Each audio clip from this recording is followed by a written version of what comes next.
Wesley Snipes, celebrated as a gifted actor with the moves of a martial arts master. From humble beginnings came a Hollywood star, but the journey to fame can be a dangerous ego trip. I mean, he was an incredibly talented actor before his ego took over. He had one of the most notorious attitudes in Hollywood. You know, you ain't seen nothing yet. We're just getting started right now. Snipes serves nearly 3 years behind bars for tax evasion. You don't fight the federal government when it comes to the obligation to pay taxes. This isn't just about overinflated ego, now it's about insanity. When he gets out, his reputation is a mess. Wesley Snipes needs serious damage control. How do you control the image of a client whose arrogance has him putting himself above the law? To a celebrity, image is everything. When that image is destroyed, can it be rebuilt? You be the judge. Celebrity damage control.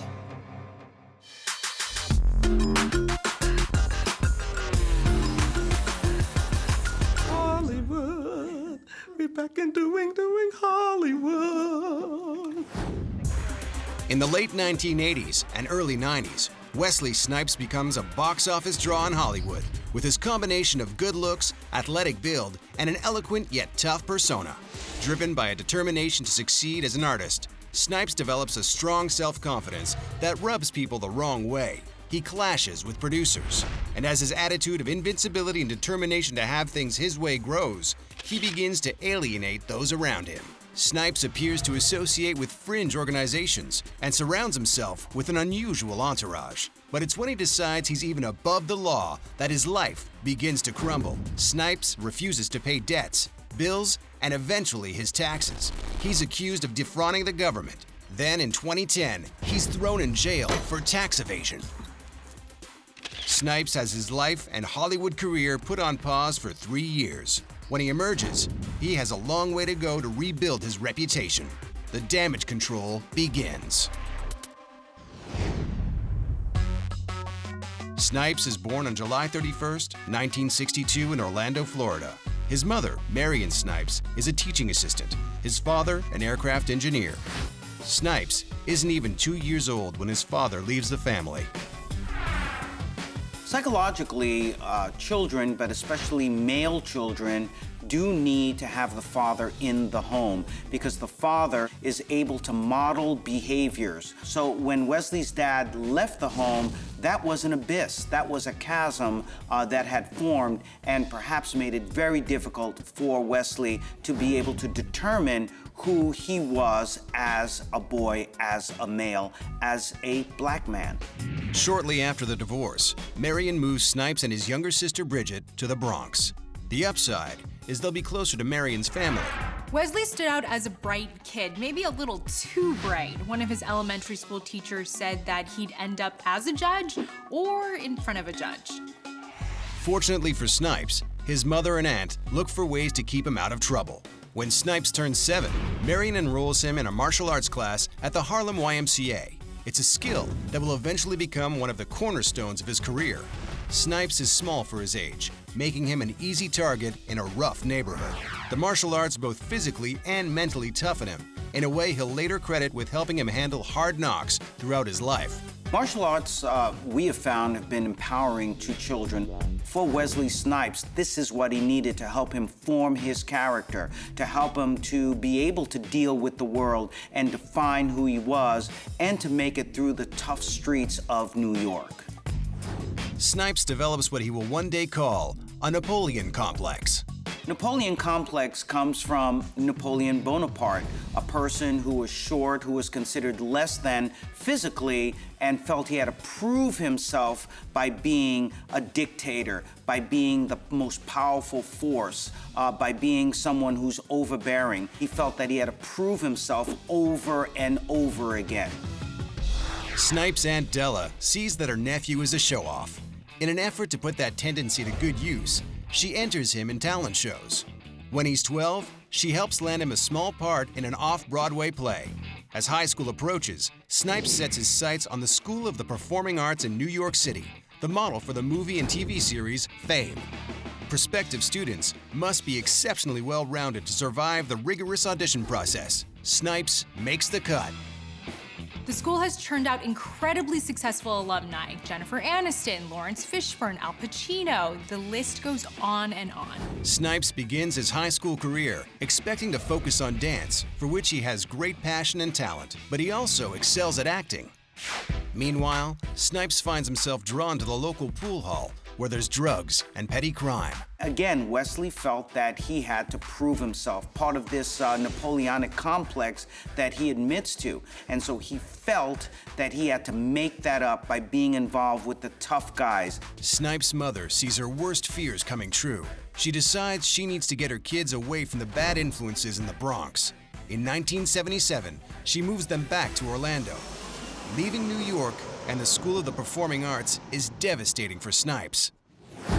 Florida's slow southern pace is not a good fit, until he discovers his saving grace, the drama program at his new school, Jones High. He becomes the star performer.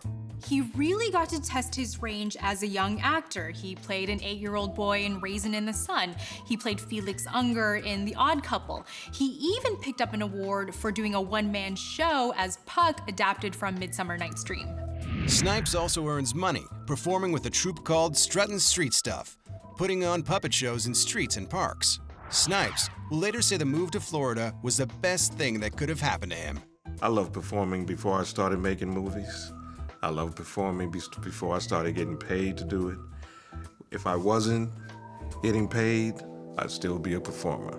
I love it that much. Graduating from high school in 1980, Snipes sets his sights on the State University of New York at Purchase's prestigious theater arts program. After a rigorous audition process, Snipes is accepted on scholarship. He was one of only a few minority students in the program, and this was a huge difference for him, coming from the multi-ethnic community of the Bronx and also his neighborhood in Orlando, which was predominantly African American. Snipes begins exploring other religions, and especially the Muslim faith. After seeing a documentary about Malcolm X, he became intrigued with Islam and wanted to learn everything about it. He ended up converting to the religion while he was still in college. Islam gave him an identity. Islam gave him a way to love himself as a black person and as a child of Allah. Despite his college success, Snipes can't find work after graduation. He supports himself with odd jobs, everything from giving therapeutic massages to installing telephones to parking cars. He'd been pretty successful up until this point, so it must have been a real wake-up call when he hit this wall. This is part of being an actor. Yes, you live for the yeses, but many times, especially early in your career, there are a lot of no's. And he had real resilience. Wesley Snipes knew that he had what it took, and he just had to stay with it. In 1985, Snipes marries his college sweetheart, April Dubois. The following year, the Goldie Hawn vehicle Wildcats has an opening for a small role after the first actor chosen doesn't pan out. A casting director who spotted Snipes in college cast him in the part. The film doesn't do well, but as a legitimate Hollywood movie, it's a big break. After that, Wesley landed some pretty meaty theater roles, including a Broadway play where he played a drag queen. Now, reportedly, the producer said he knew he was gonna be a star based on the way he walked in stilettos. And hey, if you're gonna be a star, you gotta handle the footwear, right? But the work is short-lived, and Snipes is forced to return to parking cars. Wesley's manager was relentless, but the studios kept telling her he was, quote, too dark for leading man roles. Now that you have some success in Hollywood, but you can't get any further roles because you're being told that, yeah, you're black, but you're too black, this is something that could be devastating. For the black actor, the 80s is when things started to change. You saw Michael Jackson come in, you saw Oprah Winfrey. For leading men, the only one that had that covered was Denzel Washington. Wesley Snipes was considered too dark to be a leading man, but he was relentless and he was really talented, and this guy broke through and he opened the door for a lot of black actors out there. Though for now, he's still a struggling actor, what Wesley Snipes doesn't know is that his luck is about to change, thanks to a starring role opposite the King of Pop. In late 1987, after a brief taste of Hollywood success, Wesley Snipes returns to his job parking cars. But then he lands a role in a music video, Michael Jackson's Bad, directed by Martin Scorsese. The extended version of Bad is really a short film with a 10-minute prelude to the song. In it, Snipes plays a gang leader who gives MJ a hard time for supposedly abandoning his roots. Though much of the public never sees the full version of the video, more significantly, Hollywood is paying attention. The part will eventually lead Snipes to bigger and better roles. Meanwhile, Snipes' personal life sees some dramatic changes. In 1988, he ends his observance as a formerly practicing Muslim, although he maintains spiritual ties to the religion. Wesley has referred to Islam as a temporary lifeline that served its purpose. With Wesley Snipes now leaving Islam behind, it really does begin to speak to some emotional issues that Wesley may have. Something that served him so well, that was his guide, that was his discipline, now leaves him open to getting involved with some murkier aspects of his personality that now may allow him to stray in a way that may not be so positive. In 1989, April gives birth to their son, Jelani, an event Snipes describes as the greatest of his life. But his marriage to April is in trouble as Snipes starts to get more roles, extended time away from home, and the threat of other women strain their marriage. April wants her husband to change careers. It would have been too difficult for him to give up his passion. He just couldn't do it. Wesley's work as an actor was very much part of his personality. So when his wife asked him to give up being an actor, this was something that he was not willing to do, and instead rather would have given up the marriage, which eventually he did. In 1990, Snipes and April split up. This was a down period in Wesley's life. He didn't want to be like his father, who abandoned the family when he was just a toddler. He spent a lot of time driving aimlessly. He really felt lost. Snipes chooses to pursue his craft with renewed dedication. And thanks to his appearance in Bad, he's getting calls.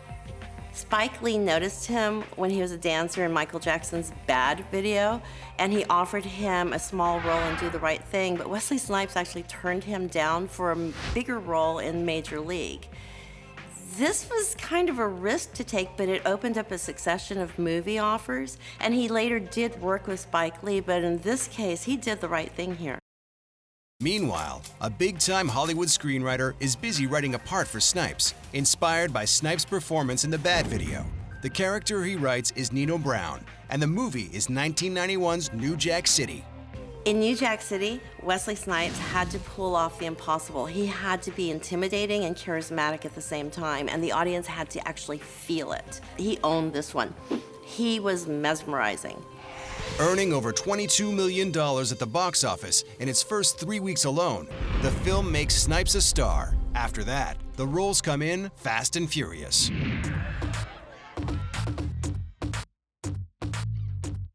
The 90s were all about Wesley Snipes.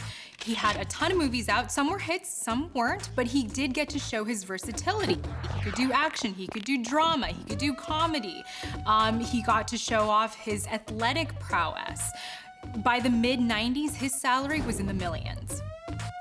He perfected the charming thug. I mean, this guy was able to do characters that you would normally hate, but secretly root for because he charmed you. I mean, that's an actor. And then comes Blade. In 1998, audiences around the world flocked to see him in the Marvel Comics title role, a half-man, half-vampire. Snipes also acts as the film's producer and fight choreographer. The result is a martial arts extravaganza. The film, with a budget of $45 million, grosses $133 million internationally. Blade delivered the wow factor. Wesley Snipes was brilliant in this. This thing got rave reviews, and deservedly so. He became a very A-list Hollywood performer. Well, let's never forget that at one point, Wesley was told that he was too dark. So to be able to get a lot of these roles and then to become this leading man, to become a superstar, was something that was very gratifying. And as they say, the best revenge is success. And Wesley Snipes now had his success. and his revenge. But as Snipes rises to fame, he starts to exhibit increasingly reckless behavior that lands him in the tabloids. In August 1993, Snipes takes a tumble on his motorcycle, inadvertently revealing a pistol under his jacket. He pleads no contest to the charge of carrying a loaded weapon. Snipes is put on 2 years unsupervised probation and fined $2,700. The next year, in April 1994, Snipes once again crashes his motorcycle, this time following a high-speed chase by police. He's charged with reckless driving. So there's Wesley Snipes. He has a concealed weapon that comes out, which is obviously illegal. He then has this massive speed chase, which is obviously breaking the law. And what happens to him? A slap on the wrist for essentially the 130-mile-an-hour speed chase. So he starts thinking, maybe I am somewhat above the law, and maybe because I am who I am, and I'm well known, and I'm a celebrity, I don't necessarily have to have the same morals and standards and norms that the rest of society has.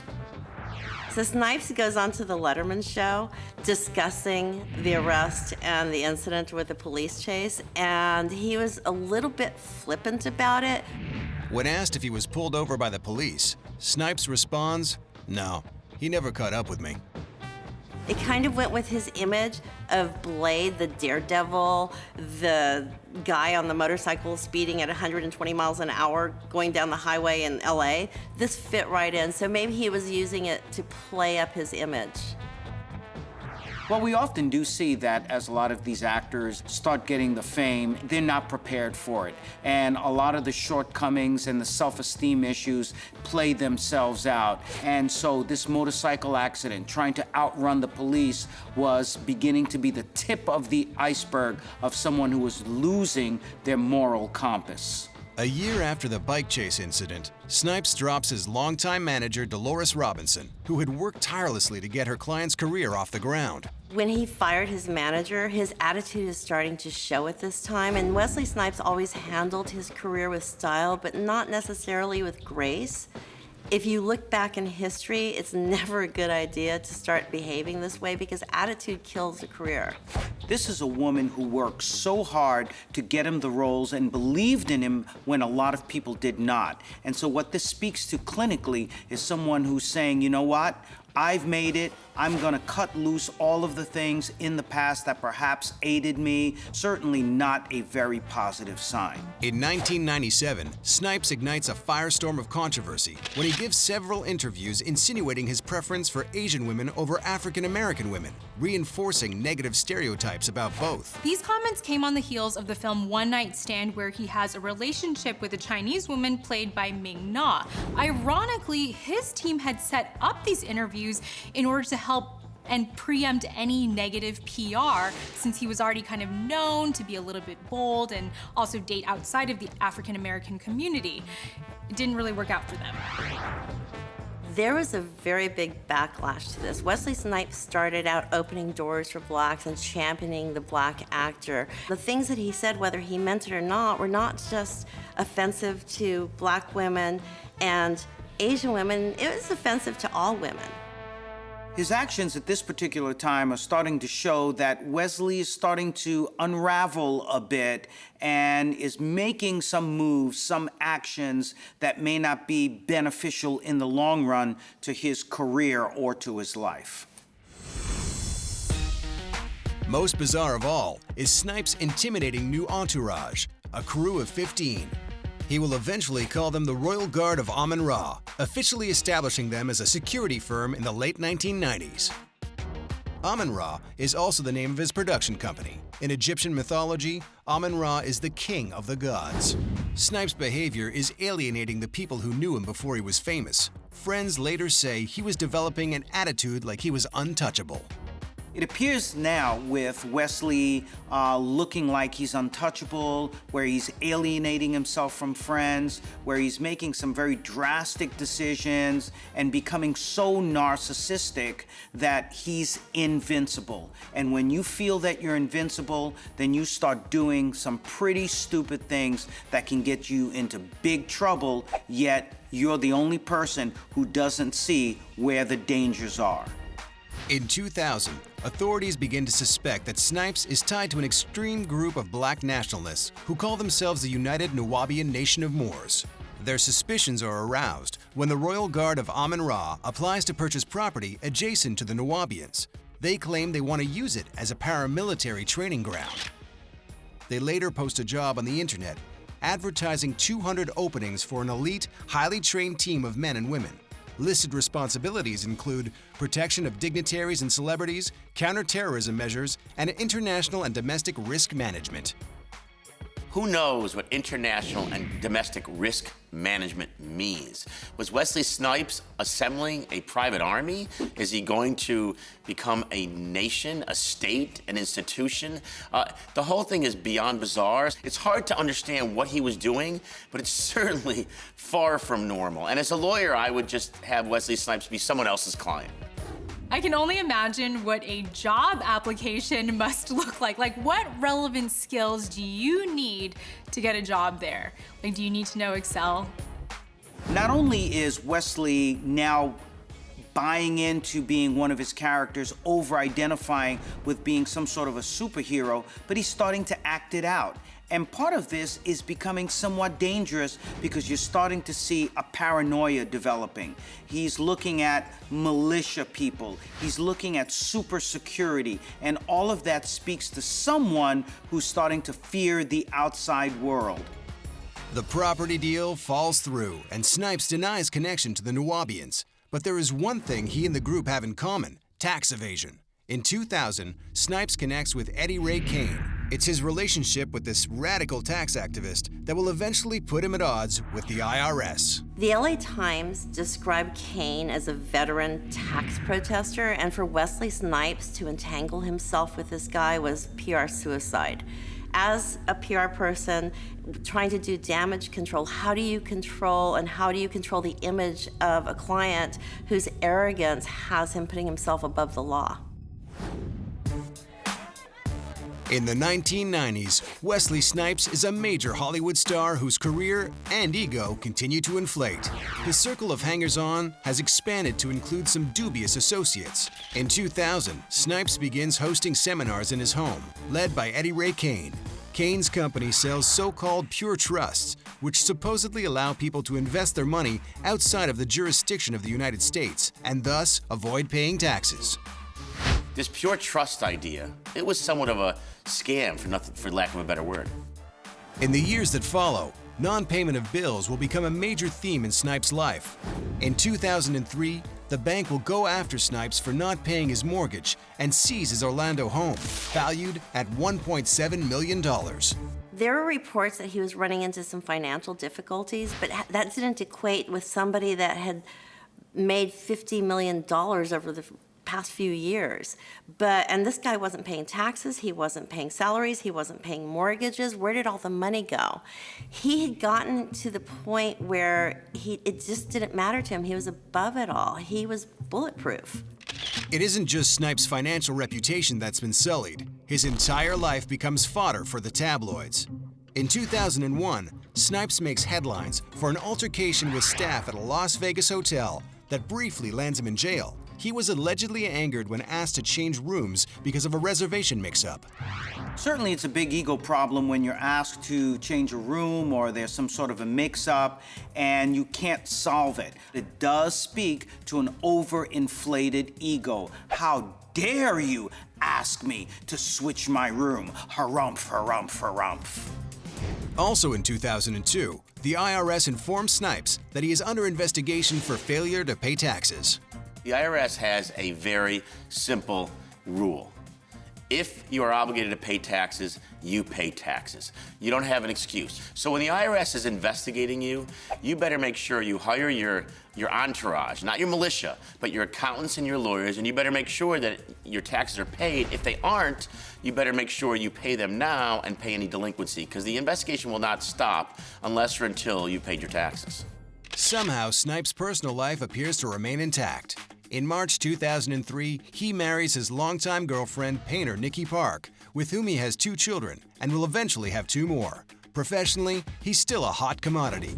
Blade 3 Trinity garners Snipes his highest payday yet. It's more intense than anything I've ever done before, you know? People come to see this one, come to check it out. With reports estimating his fee at $13 million. With all that's happened, you'd think he would kind of just lay low for a little bit, cool down, but clearly that's not his style. When Blade 3 wraps, Snipes writes a 5-page letter to Bob Shaye, the founder of New Line Cinema, complaining about the poor treatment he received during filming. He says his character was marginalized in favor of his 2 younger co-stars, Jessica Biel and Ryan Reynolds. The letterhead read, Dr. Wesley T. Snipes. Wesley had an honorary doctorate in humanities or acting. You never call yourself a doctor if you've been conferred an honorary degree. Other people can call you that, but you don't call yourself that. In late 2004, just prior to the film's scheduled release, Snipes ducks his Meet the Press duties.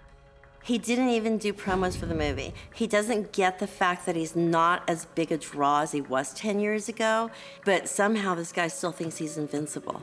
Blade Trinity premieres in December 2004. The film, which cost roughly $65 million to make, grosses only about $52 million in U.S. ticket sales, a far cry from the success of the previous films in the Blade series. In 2005, Snipes kicks things up a notch, bringing a $5 million lawsuit against the studio and director David Goyer, alleging failure to pay his full salary, sidestepping his approval of director and script, which he deemed juvenile and racially biased casting choices.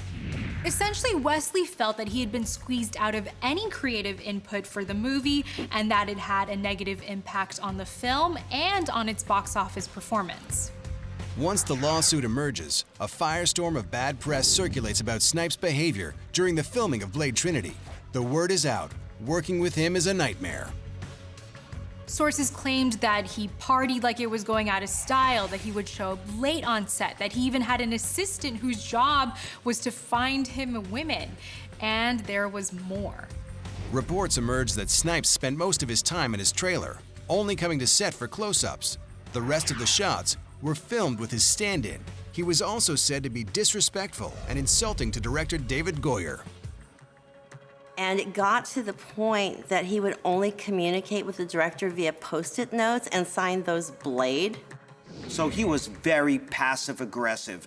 It was easier to just write these little sticky notes, perhaps smoke marijuana, as it's alleged in his trailer, and just not really showing up for the film. Either way, some people would say Blade 3 marked the beginning of the end of Wesley's career. After Blade 3, most of the star's movies go straight to DVD. These films are mainly shot overseas. Hollywood dropped him. There's just too much talent around there to have to put up with working with an abusive diva. So his choice to start working overseas, I think, was because that was pretty much all he could get. That same year, Snipes is caught attempting to leave South Africa with a false passport. Who knows what was in Wesley Snipes' mind when he decides to use a fake passport when he has a real one? Maybe he was trying to get out without letting the authorities know that he actually had left the country. But the whole thing just is so bizarre and so odd.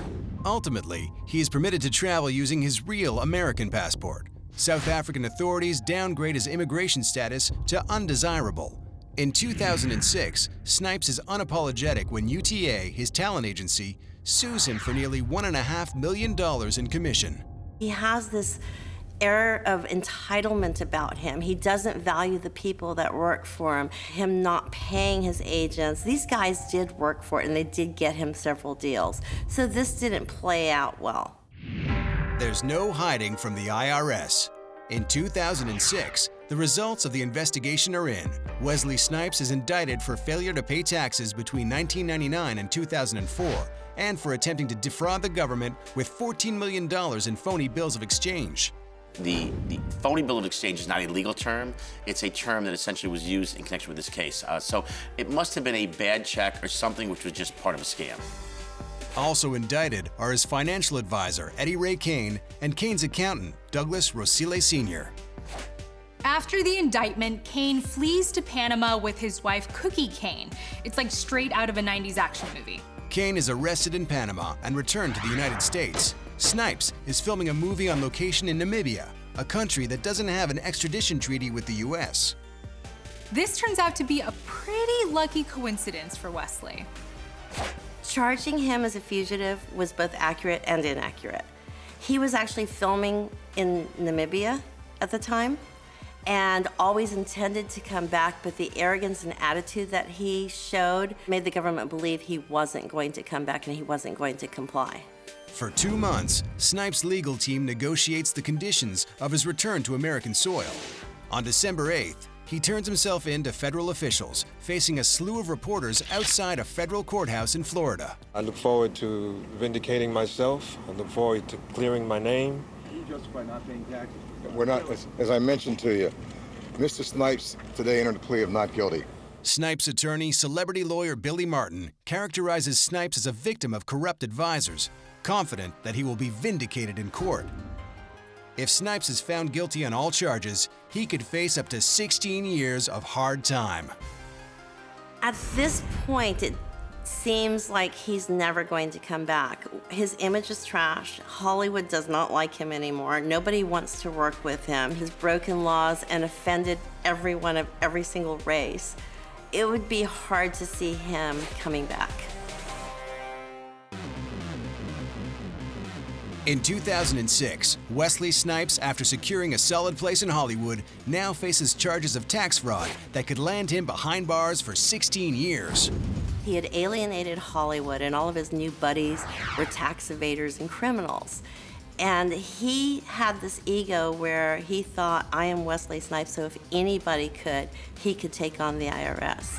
In October, the government releases the details of their indictment against him. It emerges that since 2000, instead of filing his taxes, Snipes has been writing strongly worded letters to the IRS, explaining why he has no legal obligation to pay taxes. He had all kinds of arguments that he was a non-resident alien of the country, that a taxpayer is someone who runs a distilled spirit plant, that the feds had no authority to levy taxes outside of DC. You kind of have to admire how persistent he was.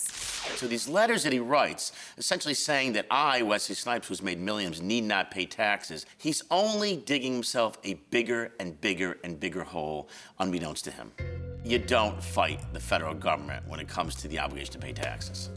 Snipes also wrote to the IRS asking them to refund $12 million in previously paid taxes from 1996 and 1997. Now this takes some serious balls because not only is he not paying, he's asking for a refund. Again, this speaks to who Wesley Snipes has turned into at this time, that he feels that he can take on the government, he can take on the IRS, he can say, give me my money back. This isn't just about overinflated ego, now it's about insanity. Under the advisement of radical tax activist Eddie Ray Kane, Snipes has come to believe that the money he paid was not a legitimate tax obligation. He uses the 861 argument, an enduring favorite of radical tax activists and an Eddie Kane specialty.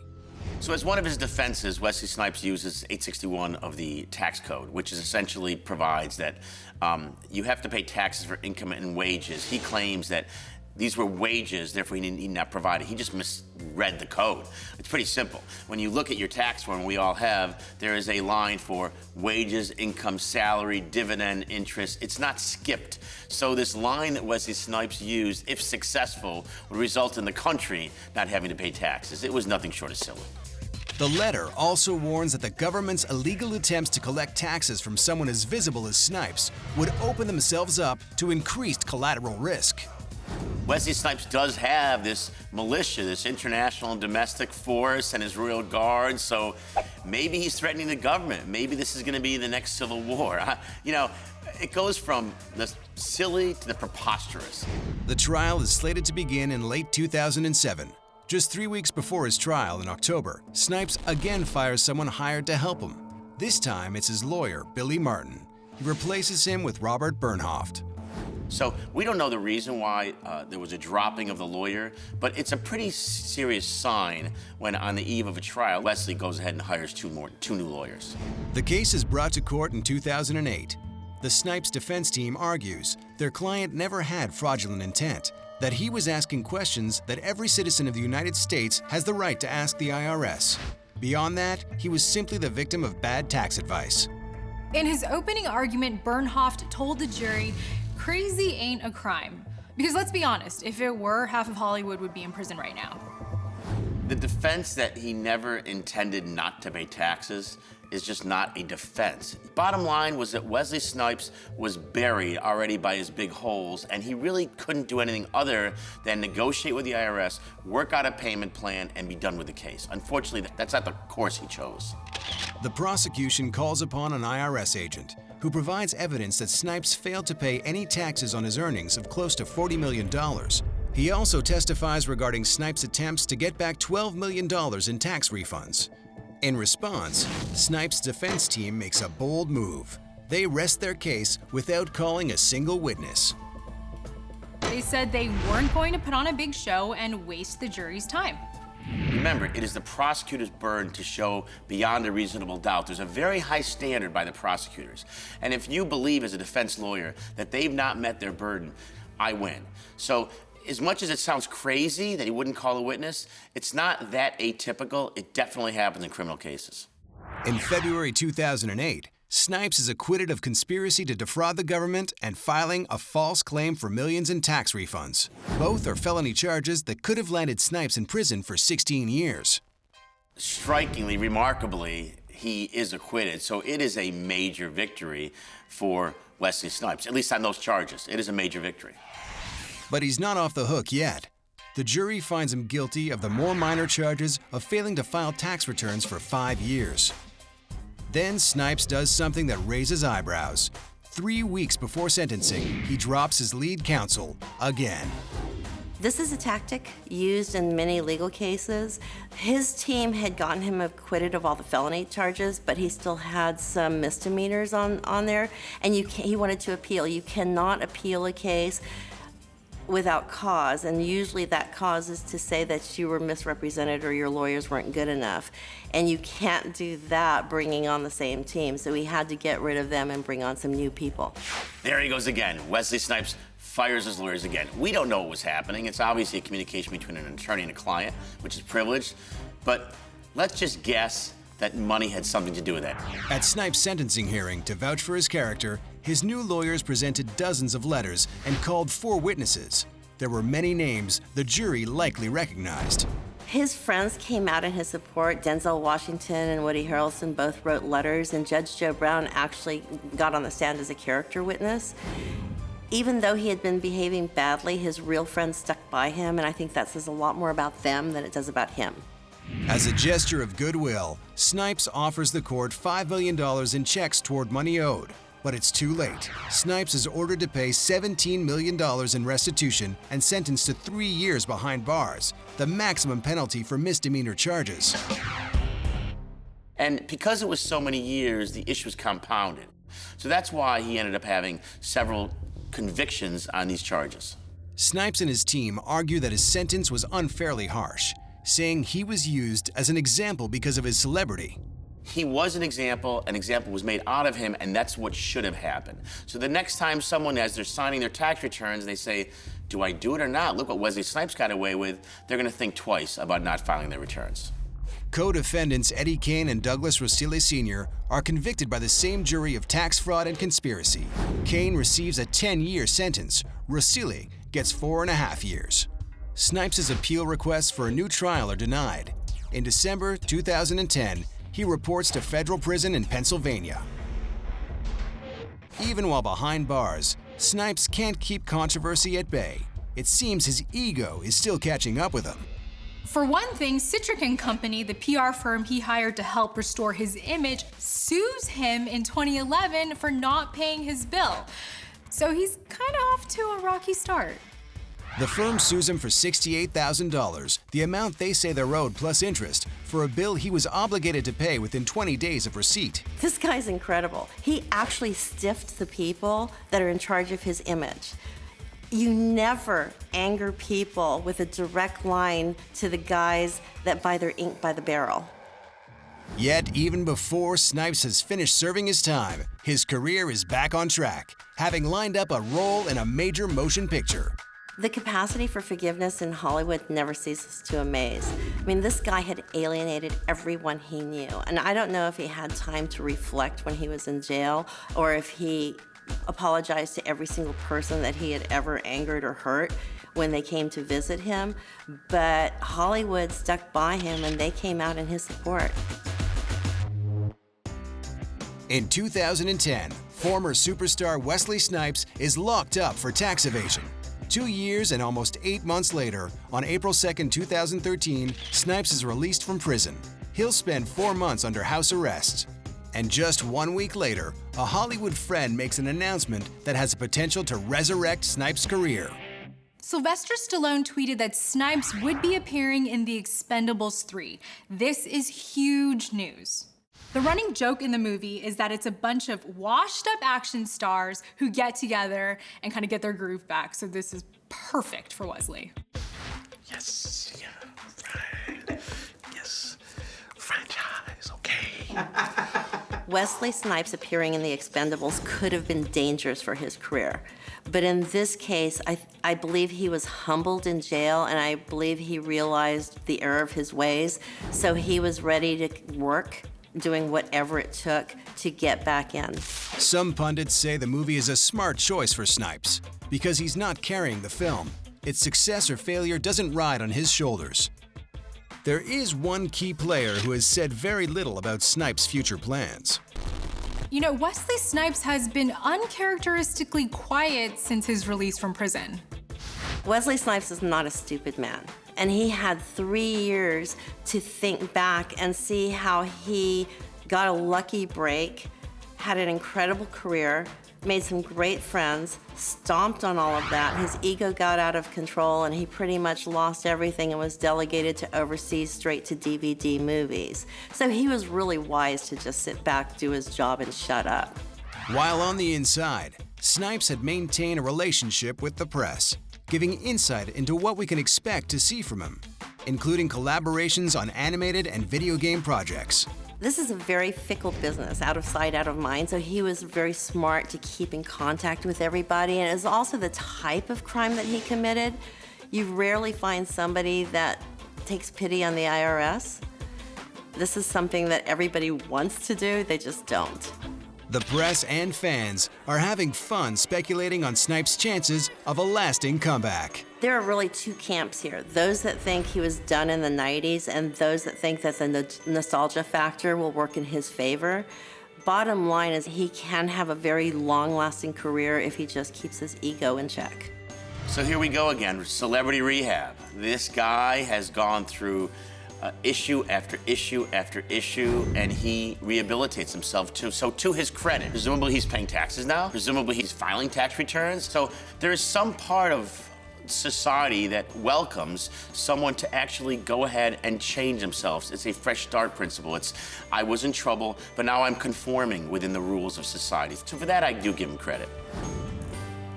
Despite all of the crazy, stupid things that he did, he is still considered to be an action hero. He'll always have roles, he'll always be on the big and the small screen.